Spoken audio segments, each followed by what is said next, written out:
thank you so much for joining us today. All the way from Norway. I know you have a keen interest in all of this. Could you just introduce yourself, Ole? Tell us what's happening in Norway, and then I'd love to hear from Roger. Tell us, Ole, where you are and what it is that is motivating you at the moment in this area.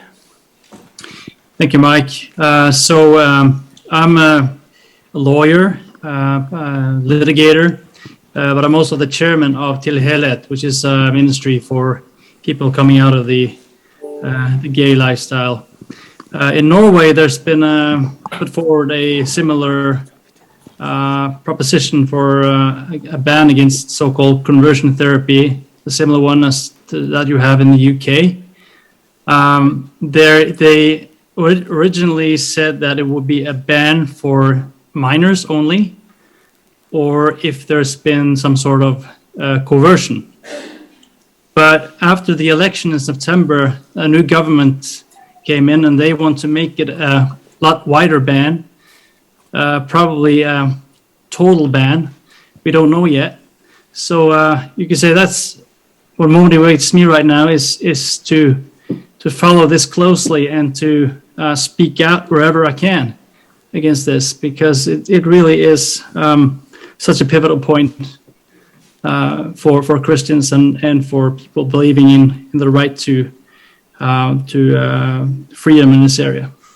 Well, it's going to be really helpful, I think, if you interact with the other lawyers here today, Ole. So thank you very much for being here. Roger, could you introduce yourself and tell us what's in your mind around this issue, if you would? Yeah, absolutely. I'm Roger Kiska. I'm legal counsel for the Christian Legal Center.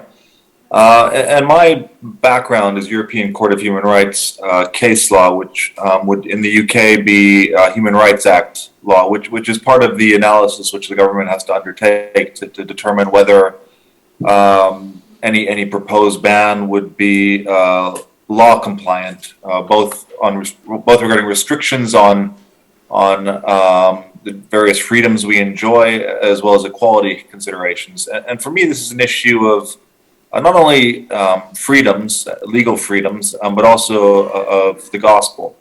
And any ban would have significant implications on a lot of things, including the ability of churches to preach, in my estimation anyways, on prayer ministries, on pastoral care.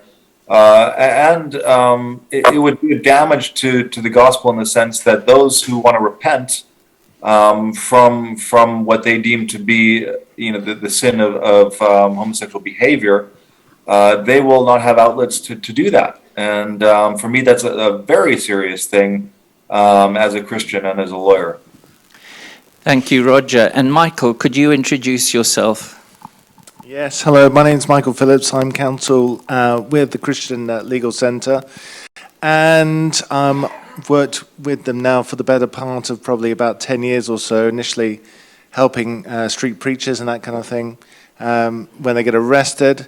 And very frequently it's when they go out on the streets and say things which are critical of other religions, but increasingly talking about gender identity issues, and also homosexuality. And more recently, just assisting Mike in one of his cases in Northern Ireland, where he was a victim of cancel culture. He had his bank cancelled, and we're taking the bank to court in Northern Ireland, and also assisting therapists. There's a case I'm dealing with at the moment, which is sub judice. It's being considered. But therapists are now getting themselves into trouble in terms of allegations being made against them for really just doing their work. And people research them online, on social media, and they say, oh, you're friends with this person or that person, and then make assumptions about the therapist. That's a real risk that some therapists have. And even if what they've said is completely and utterly anodyne and cultural and appropriate, but it goes against maybe some aspect of another person's culture, then you can find yourself before your professional body potentially facing strike-off from your profession. Thank you, Michael. And Richard? please introduce yourself. I'm Richard O'Dare, consultant at the Christian Legal Centre, and I recently came into the centre, and I've been spending a lot of time working with Mike on related legal issues of the kind you've been discussing today. So it sort of comes out of my ears, really, this sort of stuff. And lots of things to say, but I'll keep my powder dry, as it were, for the moment. Well, maybe don't keep your powder dry. In terms of what you see, the threat of a ban, as you see how it worked from the Memorandum of Understanding already, and the emerging threat of a conversion therapy ban, where do you see that leading in terms of law? Well, I think that unless there is a great work of God, we are going to see, which there may well be, but it doesn't always happen exactly as we want it, as we know. There's going to be basically a ban on such therapy for the under 18s, and for the over 18s, it's going to be allowed, provided, and this is a big proviso, that there is informed consent and warnings are given about all the risks. There's a lot of ideology in those phrases. So that's a very serious infringement on personal autonomy. Roger probably wants to say some more about this, but Article 8 of the Human Rights Act allows us all the right to develop our lives, subject to limitations obviously, in the way we want, to make of our lives the story that we want to write. That's the basic idea. Why should that not be given to those who are over 18, except subject to these big limitations, and why should it be taken altogether from those who are under 18? And we all know what the arguments are, and there is no good justification for that. And it's important to remember that under the Human Rights Act, when your rights are engaged, which they clearly are here, the state has to provide weighty justifications for taking them away. So it's a little bit of ambiguity here and there in the research literature is not enough. The state have got to show. And in my view, they will struggle to do so. And I think that, and this is not legal centre policy, but my initial idea at the moment is that this may be an occasion to go for what we call a declaration of incompatibility. That is, if the legislation comes out in its current form. So if they take away from the under 18s the right to have this kind of therapy, we could potentially bring a JR saying it's a breach of Article 8. No justification for that. And again, when you look at the over 18s, we'll have to look at those warnings very carefully.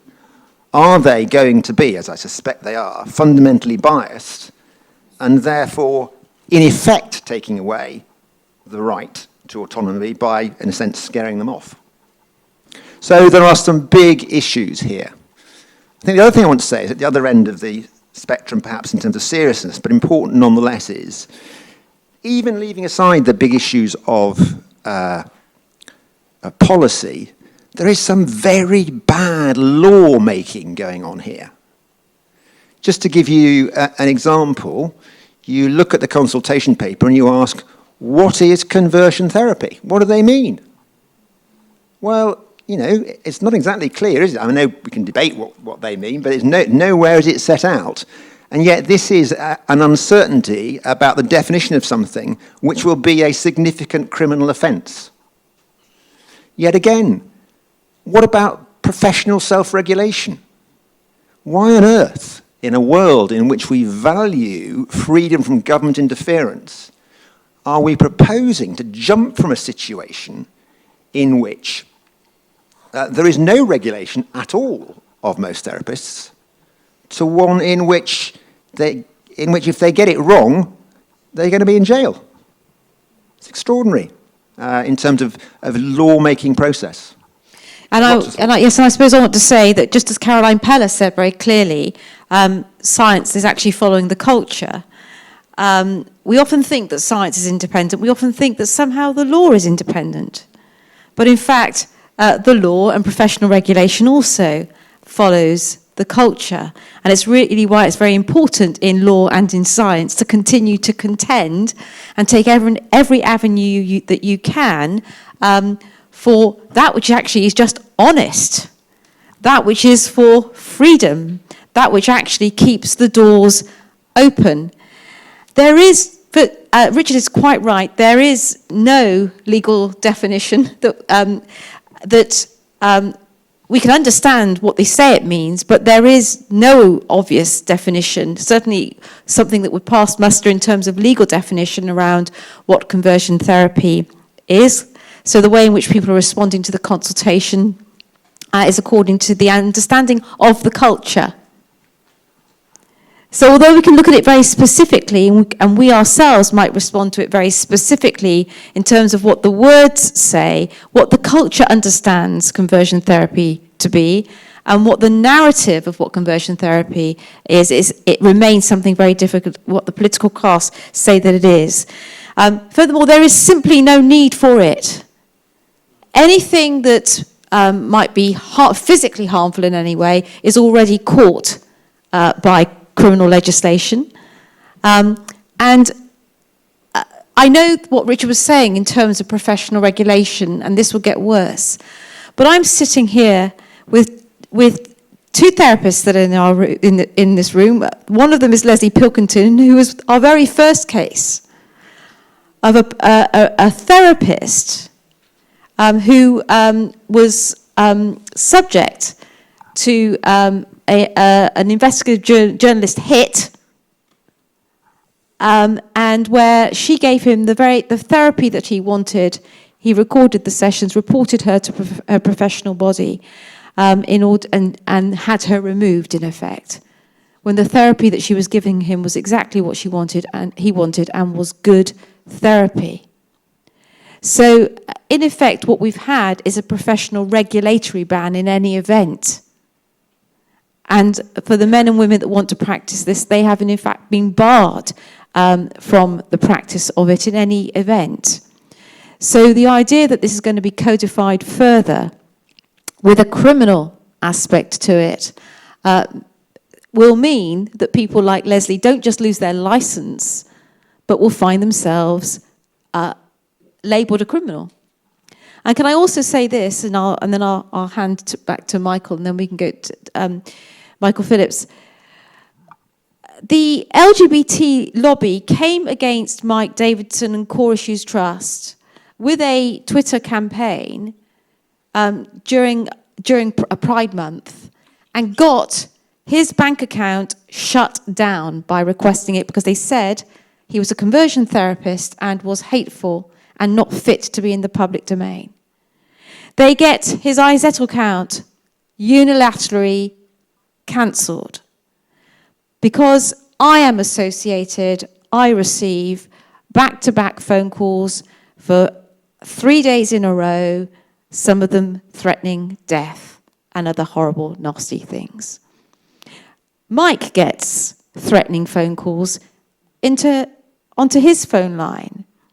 Now, we get the reason why this place, we kept it so secret, because such is the culture that we know, because this has happened to us over and over again, that when we publicise a location, people will complain about the opposition to the work that Mike does and the work that we do. Will call the location, frighten the location, and have us removed from the location. And this has not happened just once, it's happened many times, in fact. We're not even talking just once or twice. We're talking every time we go to Oxford or to Cambridge and run an education academy. We're talking whenever we try to run a conference such as this. We are actually removed from places that we ought to be free to access. So these are fundamental freedoms to associate, to access, to speak, that are being removed from us, from a certain class, from a certain group of people. Michael? Yeah, and so I think one of the difficulties is that not necessarily always what the law says or what a professional regulator says, it's what actually people believe. And so sometimes you might ask the question, in some of the cases that I've been involved with, what is your understanding of some of these topics? And people will give you their definition and say, well, that's all very interesting, but in fact, let's actually look at the definition. And the definition is actually completely different to what they believe. You know, that's their own definition, the authority's definition. And so what is happening is this, is that culture will then run on with these particular beliefs and ideologies fueled by what they see in the media and so on. And so then, in response to that, the therapists, the counselors, and sometimes even people talking about these subjects in their workplace are then so full of fear that they're going to get into trouble, that they're going to get the sacked, they're going to lose their job, that they might get arrested, that they might be struck off because of what they believe is the situation either legally or by the professional regulator, and it isn't. And you think, the best example that I've known over the last 10 years is with the police. I mean, you would think that the police know the law, wouldn't you? But they don't, believe it or not. And very often when people say things in the street, we've seen this so many times, that they believe it's a crime if you upset people. And then not only do they falsely believe that, but in fact, even the higher echelons of the police will promulgate this idea that to offend is an offence. And so these are the kinds of issues. And so I think part of our job is not just obviously fighting these battles in the courts and in the media, but to also empowering individuals to say, no, why don't you actually look up what the law says? Why don't you actually look up what the professional regulator says? I'm allowed to do this, actually, there's nothing that prevents me from doing this. And even under the current memorandum of understanding, it's arguable that Mike isn't doing anything wrong. He's never been prosecuted for anything. And so he's still a regulated charity. So the thing is this, is that there's a lot of hot air that kind of blows around as to, this is a conversion therapist and they cause people to commit suicide and all the rest of it. And then when you actually say, well, could we see some evidence? What's the authority for that? Where are the people that apparently Mike Davidson has done this to? Where are the people in the graves? And they go, well, actually, maybe they don't exist because it's not true. And so I think a lot of it is bullying tactics, and you have to, whoever the authority is or the individual, you have to stand up to them and say, no, what is your evidence for that? Roger, could I ask you and Ole perhaps to comment a bit more broadly in terms of Europe? Are you able to give us some perspective there? Sure, I'll begin if that's okay, Ole. First of all, again, the point that this law, at least as framed in the consultation, is not prescribed within the meaning of the Human Rights Act. That is a pretty specific requirement, that you have to have a law that's clear, concrete, foreseeable. That's a big issue because as it stands, we had a case with a social worker where counsel for the other side actually said that in today's England, Mother Teresa wouldn't be fit to be a social worker. Well, under this proposed consultation, Sigmund Freud and Carl Jung would be conversion therapists, and C.S. Lewis, with his pastoral remarks on homosexual behavior and sexuality within marriage and the purpose of sex and sexuality, might be deemed conversion therapy as well. So it's all very muddied. And the basis that we're seeing in the consultation is Article 3 of the Convention, which is a prohibition on torture and degrading and inhuman treatment, and Article 8, which is the right to privacy. Now, Article 3, as Andrea helpfully mentioned, that's already caught under criminal law. So if there's someone using violent tactics to engage in their therapy, that's already caught in the criminal law. So, Article 3, with reference to what IFTCC, Core Issues Trust, Mike Davidson does, is wholly irrelevant because that's not even within the ballpark. Now, the court has held that in some situations, Article 8, the right to privacy, there can be a positive obligation on the government to protect people from harm, but that threshold is incredibly high. incredibly high. And so there would have to be at a minimum a case-by-case analysis. You couldn't have a blanket ban. So as Richard was saying, that this would stand a good chance of being struck down if it was judicially reviewed. Yeah, yeah, I can echo that, and I think what gives me a little hope is that from the when I read what the prosecution lawyers in Norway are saying about the proposal, they're basically saying this is very hard for us to, in practice, in real life, to go after, because first of all, it's the definition of conversion therapy is up in the air. It's not accurate enough to qualify as a standard for a punishment. And the other thing is the European Convention on Human Rights. Not only the right to privacy, but also the right to free speech, the freedom of conscience and religion, and also the right to form a family, which basically, this is a question of autonomy, which several of you have mentioned, that if a person wants to pursue a life that is by that person's own choice, that person shouldn't be hindered, because we're talking about a minority within a minority here.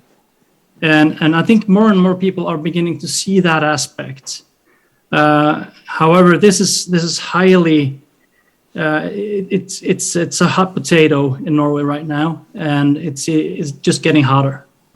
Just thought it would be good to mention, in the light of that, one of the things which, for me, is the most staggering thing about the legislation, and which, if we live in a half-sane world, should bring it down, which is this.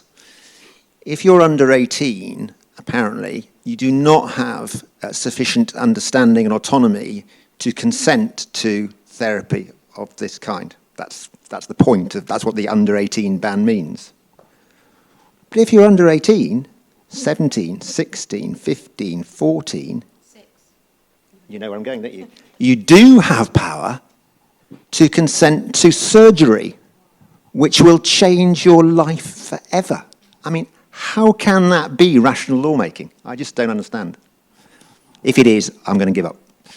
Not really. There is a saying that says, by being here today, we certify our sanity. By actually saying these things out loud and having people that agree with what you said, that sounds insane, and we all say that does sound insane, therefore we're not insane. Because if a culture becomes insane, if law promotes something that is incongruent and smacks of something that is insane, as this is, because it doesn't protect our children, and simply makes no sense, then there's a sense in which being together shows that we have something to say that speaks sense. And that's why I want to really honor the Christian Legal Center and Christian Concern for daring to associate with the IFTCC and the likes of Core Issues Trust and all of the organizations that are represented here today. Because it really, I think, is important that we have done what we have done by investing to the extent that we have in this little time today, this symposium. Does anybody have any comments or questions? I would just like to make a few comments about consent in the government consultation, adult consent this is. So they say that it needs to be robust. And an example of robust consent would be written consent. Now, I personally think that is, a potentially good standard that every therapist or practitioner should be implementing, certainly in this area. However, there's a huge legal can of worms that are opened up by this idea that an adult can consent if they are not vulnerable. Well, who decides who is vulnerable? Because this is a population that evidently does have a lot of vulnerability. The LGBT as a population, as a group, is known for its vulnerabilities because of its higher mental health problems. And this is a subset of that group, and we can extrapolate that their vulnerabilities are equally weighty. So imagine if a member of the family of the person pursuing the therapy complains to the police and saying, this person has adult learning disabilities, they can't consent. The police will be investigating within minutes. Another alternative scenario is the person goes through the therapy, they don't feel it's produced any outcomes that they want, they then get resentful, and then they say, well, I couldn't consent, it was all a sham. A law like this would make anyone who has same-sex attraction or incongruent identity a potentially dangerous client. It makes them a high-risk clients. Therefore, therapists will avoid risk. It's not going to help them get therapy. It's going to work against all of them, regardless of their therapy goal at all. And regarding consent, I want to bring up this case. I heard the testimony of Erin Brewer that she gave before the Select Committee of the New Zealand Parliament. Erin testified that when she was a young girl, she was raped. And she believed that had she been a boy, this would not have happened to her. And after she was raped, she believed she was a boy. She says she truly believed she was a boy. But her school psychologist looked in on what was happening to her because she was acting like an aggressive boy with the girls. So her school psychologist looked in on what was happening to her, investigated, found the trauma, treated the trauma, and helped her feel good about being a girl. Now, Erin did not initiate this therapy. She didn't give some kind of consent to it. I don't know that how much her parents even knew about it. But she was not questioning her gender identity. She was not asking for help to explore her gender identity. She would not have had the understanding to have asked for this therapy at her age. Her school psychologist simply saw this child, looked in on what was happening to her, found the trauma, treated the trauma, and helped her feel good about being a girl. I think this would be against the law under this ban. Certainly, no therapist would take the risk of helping her. And if she had lived today, she would have been affirmed that she is a boy. She would have been introduced to her peers as a boy. She would be allowed to dress and have pronouns at school without her parents' knowledge if she wished. At least in California, that's what would happen. And she would be heading down the conveyor belt to being sterilized for life and losing capacity for sexual pleasure for life and being on wrong sex hormones, body-damaging and harming treatments that do not affect, will not relieve psychological stress or suicidality for life. And we have with our cases teachers that already lose their jobs for sharing concerns around the curriculum and how the transgender, the sexual ethics are taught in schools. So school counsellors are losing their jobs, teachers are losing their jobs, just for sharing these positions. Parents that express concerns around children that are transgendering as young as 6 in the classroom are the ones that end up leaving the school, homeschooling their children. So we already have a situation. Whereby people are exiting the space. So that's a current lived reality. Imagine this, a conversion therapy ban on counsellors or into the church context, in pastoral context. Imagine the idea of consent and what that means. What in fact will happen is that a whole load of people will just go silent. Because how you do real discipleship, how you do real care, is you take risks. And you speak into people's lives, and you meet them at vulnerable points in their lives. and you look after them and you love them and you walk alongside them taking risks. You don't get out of form. You don't ask them to sign on a dotted line. That's not how real life works. But when there's an act that comes in and subdues free discourse, subdues how you naturally interact pastorally and professionally, there will be a whole lot of chilling and a very easy way of targeting actually those that seek to do the good, which is exactly what Leslie Pilkington was doing all those years ago, is exactly what Mike Davidson does, exactly what a whole lot of people in this room do day in, day out. Also, because as we're talking about consent, wider, we've got to understand the influence that the Ozanne Foundation has had on that discussion. As recently as May, Jane Ozanne told the Women and Equalities Committee in the House of Commons that most people, like herself, adults she had met, had freely consented, gone of their own accord to what they call conversion therapy. By early October, the Ozanne Foundation had published a report called the Cooper Report, published by very high-powered human rights lawyers, calling for a criminal ban and surveillance, and denying that it was possible even for adults to give consent. What were they doing there? I think the real object is to stop the work that is being discussed in today's conference. It's not simply to protect the LGBT population or vulnerable people. You've got to understand that. Thank you. This is a question at the back. Sorry, a question actually mainly to Andrea and other people involved in campaigning in this country, which is, how much does the government actually want to bring in this legislation? My feeling is, what I've looked at, is that they're not very keen at all. That, why would they want to enter into all the sorts of conflicts that it'll bring? So where is the pressure coming from? Apart from the LGBT community, sort of amorphous mass, how influential, that you mentioned, Carrot, has been Jane Ozanne and the motion from the General Synod of the Church of England? And isn't this a paradox that, so many people have mentioned it's their faith which has helped them to transition very often from the LGBT lifestyle, and yet it seems in this country that it's a section of the established church which is really pressing for this legislation.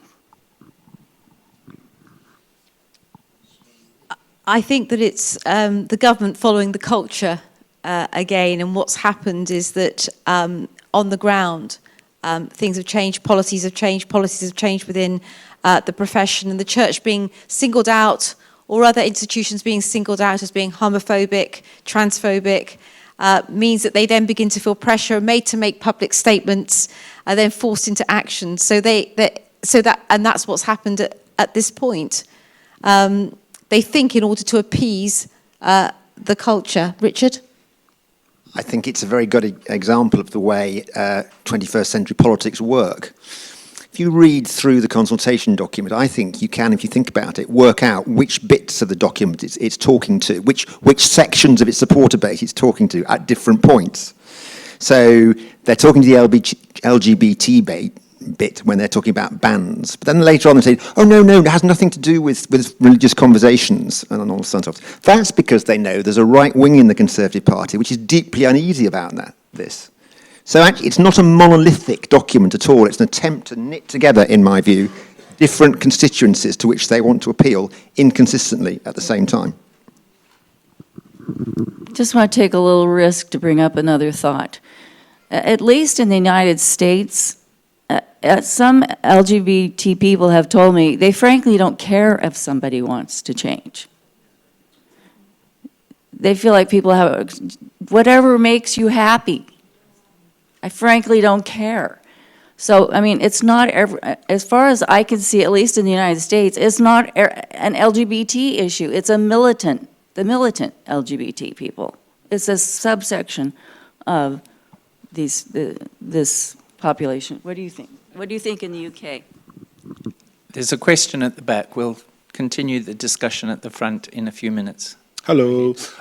First question is just, based on the UK government's current proposals, do you actually see the proposals as a win, considering that actually they're only really affecting under 18s. So there's still a huge amount of the population that can still get these talking therapies.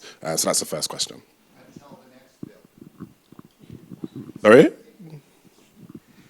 That doesn't fly with me, because these things, are used as wedges. And once you get it in there, you can just lever it up year by year and ultimately get what they wanted, which is, the end of appropriate freedom. So, no, there's no concession there in my mind. I will say the California experience is that, and I was involved in the first bill ever passed in a state legislature banning this for minors. But what they did in the process was the legislation that was crafted for legislatures by Equality California, it essentially threw everything on the wall, and they wanted to see what stuck. Okay, there was all sorts of things in this originally proposed. What stuck was minors, but there was a lot of other things that are still on the wish list. If I may, we've seen this clearly in Norway. Sorry. We see this in Norway, that this is just a stepping stone. It's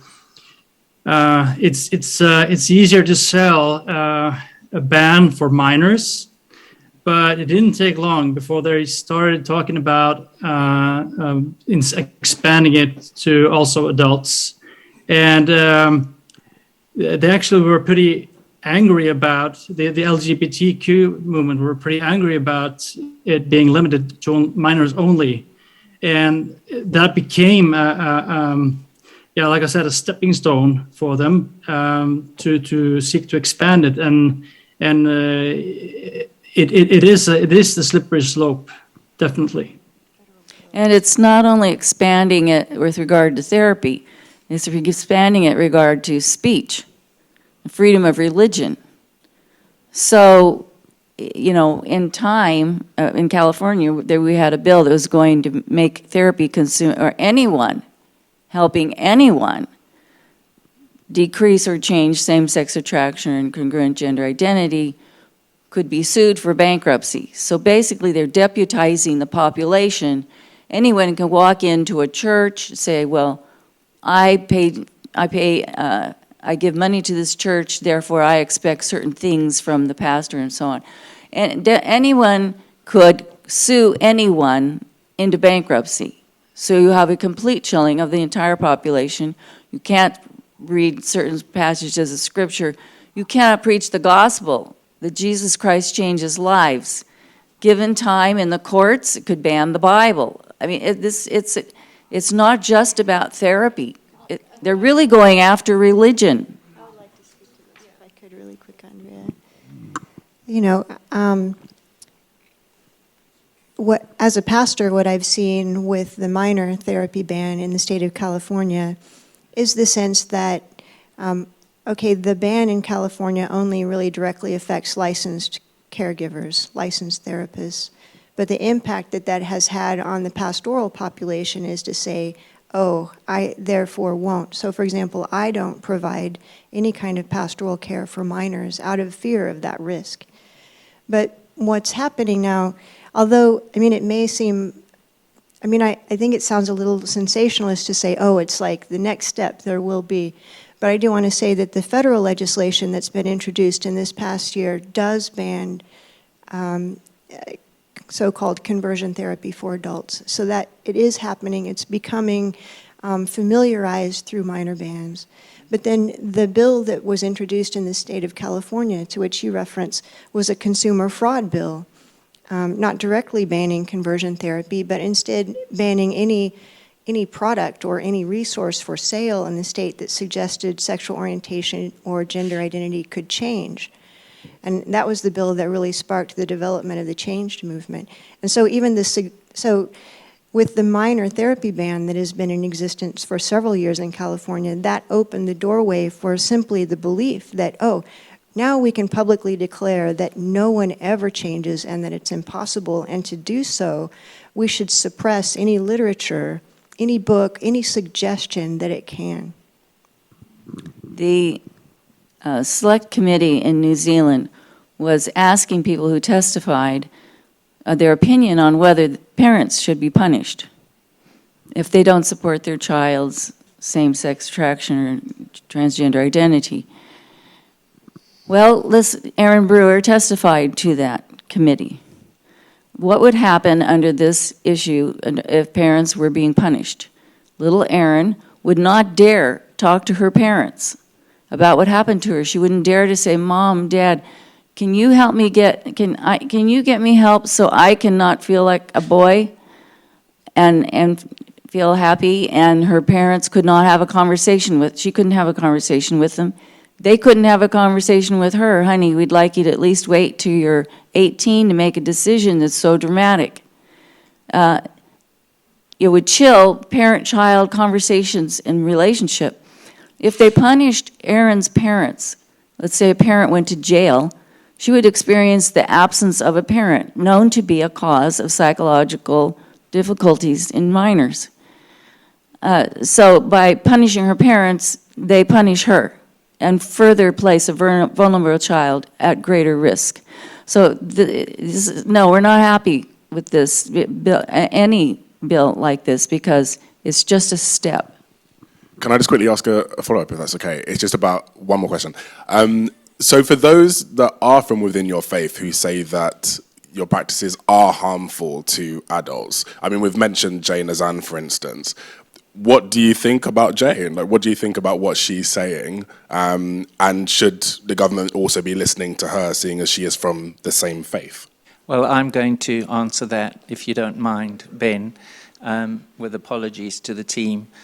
I think everybody needs to be able to speak, but we see a systematic close down in terms of anybody who has an alternative narrative. That's why we saw no significant engagement with the media. There may be other issues, but this is what we're talking about. It's this monoculture that forbids any other perspective, any ideological diversity from coming to the party and having the debate. Fair enough if you lose a debate, but if you don't get to really participate in the debate, I think that's what really is very difficult.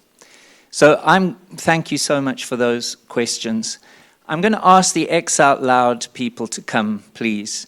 And you're going to have the last word today, if that's all right. Could you come? Because this is the generation that we need to hand things on to.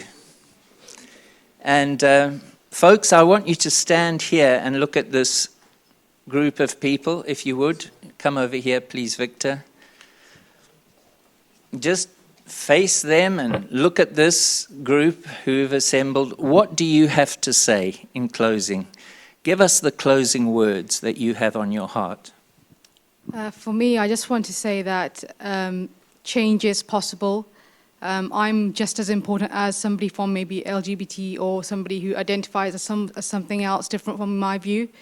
And as a member of this society in the UK, if I should need help at any point regarding the journey that I'm on with my sexuality, I should have a right to seek that help. I want to say thanks to all these people, like they fight for our freedom, because everybody is free to choose.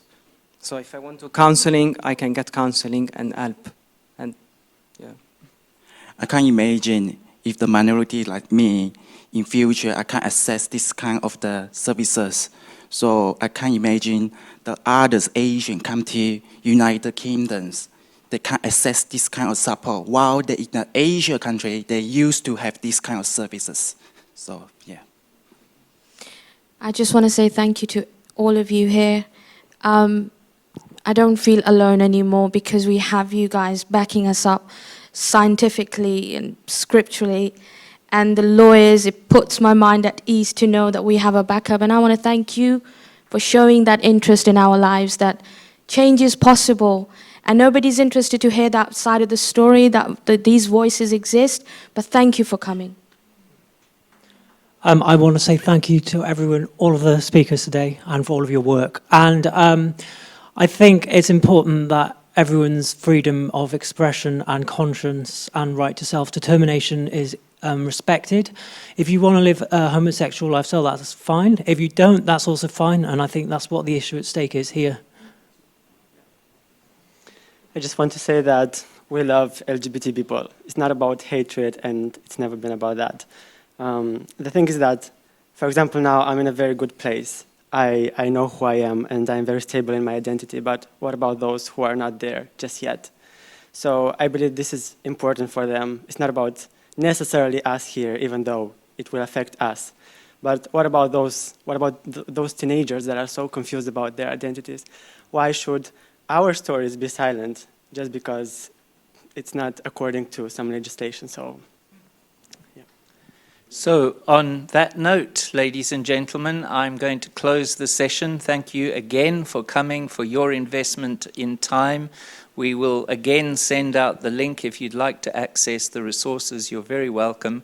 Because of copyright, I don't think you should pass them on without permission from us, but otherwise do access them and use them in whatever way you can. Could we have a round of applause for those who have worked today?